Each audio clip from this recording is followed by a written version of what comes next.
There comes a moment in every parent's life, often when the house grows quiet, when the busy years of raising children have settled into memory, when we're left alone with our thoughts. The toys have been packed away, the backpacks no longer sit by the door, and the once hectic kitchen now hums with silence. In that stillness, we begin to hear the echoes of words we never said, the whispers of moments we didn't fully cherish, the quiet ache of love expressed imperfectly. Parenting is the most humbling journey a human being can undertake. We enter it with such certainty, such conviction about the kind of parents we'll be. We imagine all the ways we'll get it right. And then life happens. The sleepless nights blur into years. The urgent demands of daily living drown out the important conversations. And before we know it, the children who once clung to our legs are adults with lives of their own. It's in this space between what was and what might have been that the most poignant realizations emerge. These aren't just passing thoughts. They're the accumulated wisdom of a lifetime of loving. The kind of wisdom that can only come from having loved imperfectly, fiercely, completely. Chapter 1. I wish I had listened more, fixed less. How many times did I jump in with advice when all they really wanted was for me to listen? I remember so many conversations where I thought I was helping, offering direction, solutions, steps forward. But now I see it more clearly. Sometimes they didn't want fixing. They just wanted to feel heard. I think about those teenage years, the slammed doors, the angry silences, the "you don't understand" cries. At the time, I responded with logic, with lectures, with strategies to solve what I thought was the problem. But I missed something sacred, the invitation to simply be there, fully present, without needing to change a thing. I understand now that sometimes the greatest act of love is to sit quietly beside someone in their struggle, to say, with your presence, I'm here. I see you. I'm not trying to fix you. It's the kind of listening that feels like shelter, and it's the kind I wish I had offered more often. The irony is painful. In trying so hard to be the perfect parent, I miss chances to be the present one. The kind of parent who could sit in the discomfort without trying to patch it up, who could honor the weight of their feelings without rushing to lighten it. Chapter 2. I let fear dictate my love. From the very beginning, parenting feels like a balancing act between love and fear. That tiny bundle you bring home is so vulnerable, so precious, and suddenly your entire world shifts. Every decision feels monumental. Every risk looms larger. I can still recall all the times I said no, not because something was dangerous, but because it scared me. I said no to sleepovers, to late-night drives, to auditions, to bold dreams because I was afraid they'd be hurt, afraid they'd be disappointed, afraid they'd experience the same pain I once did. But in shielding them from pain, I may have also shielded them from growth. I mistook caution for care, and in doing so, I sometimes sent the message that I didn't believe in their strength.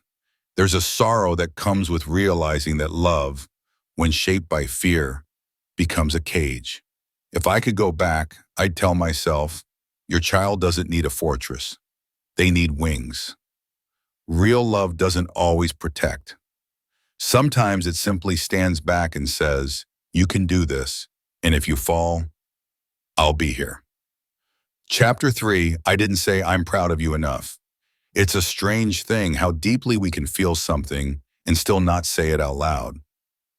I've always been proud of my children, proud of who they were becoming, proud of how they handled challenges, proud of their small everyday triumphs.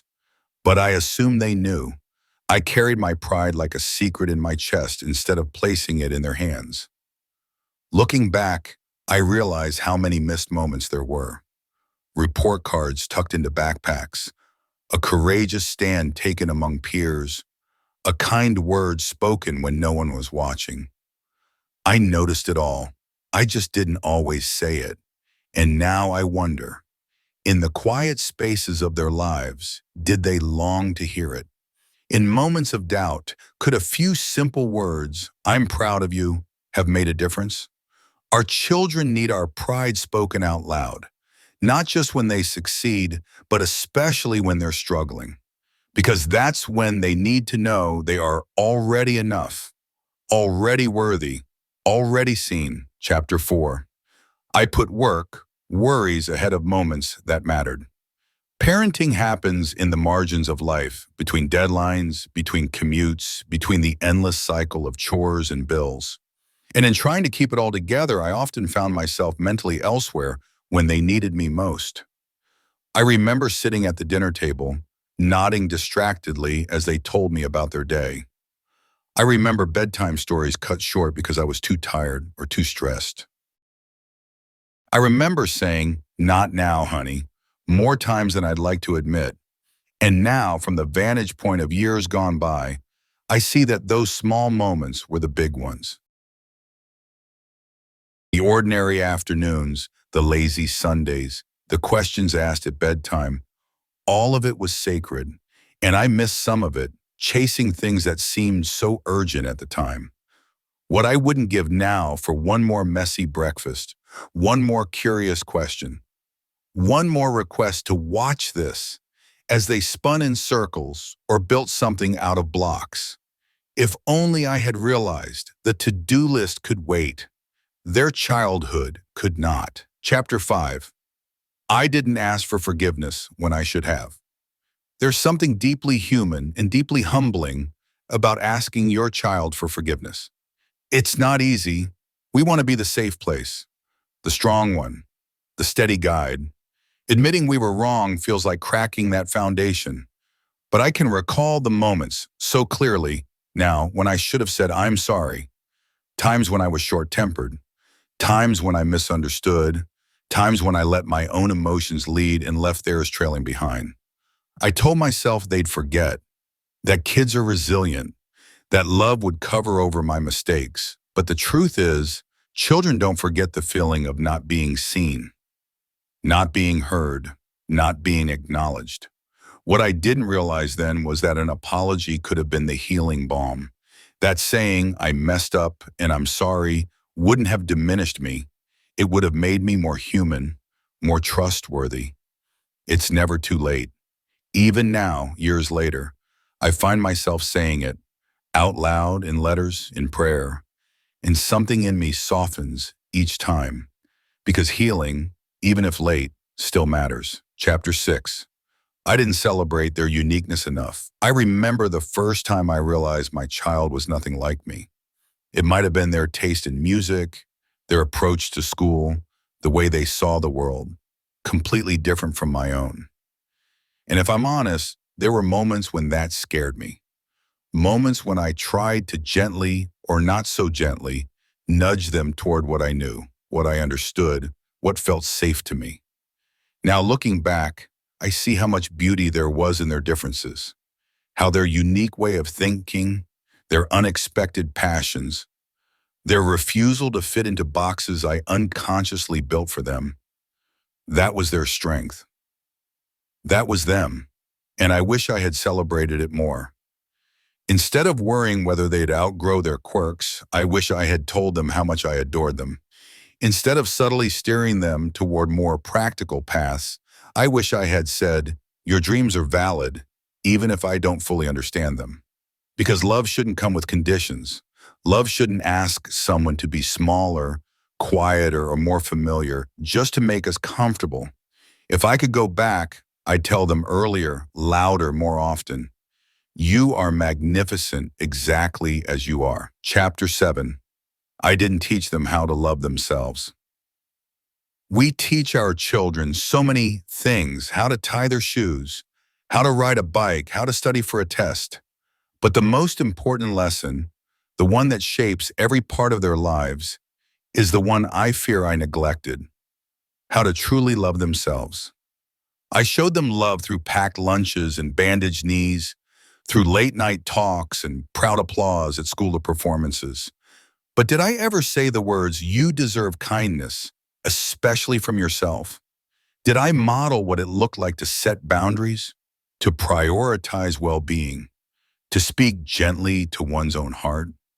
I think of all the times they might have struggled with insecurity, with comparison, with the weight of their own expectations. And I wonder, did I give them the tools to navigate those moments? Or did I, without realizing it, teach them that their worth was tied to achievements, to being good, to making others happy? The truth is, we can't give what we don't have. And if I'm honest, I was still learning to love myself too. But I wish I had known then what I know now, that self-love isn't selfish. It's the foundation for everything else. It's what allows them to walk through the world with resilience, with compassion, with the unshakable knowledge that they are enough exactly as they are. If I could add one thing to their inner voice, it would be this: you are allowed to be your own best friend. These regrets don't define me as a parent. They reveal me as a human being, one who loved deeply, imperfectly, and always with the hope that it would be enough. If you're a parent carrying these unspoken sorrows, know this: love doesn't expire. It's never too late to say the words, to celebrate their uniqueness, to remind them and yourself that growth is always possible. And if you're a child hearing this, know that your parents' stumbles were never the measure of their love. They were learning as they went, just as you might be now.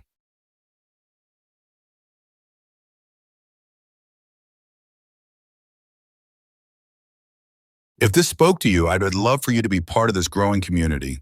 Go ahead and like, subscribe, and share your thoughts in the comments. This space is for healing, for reflection, for real connection. Thank you for being here.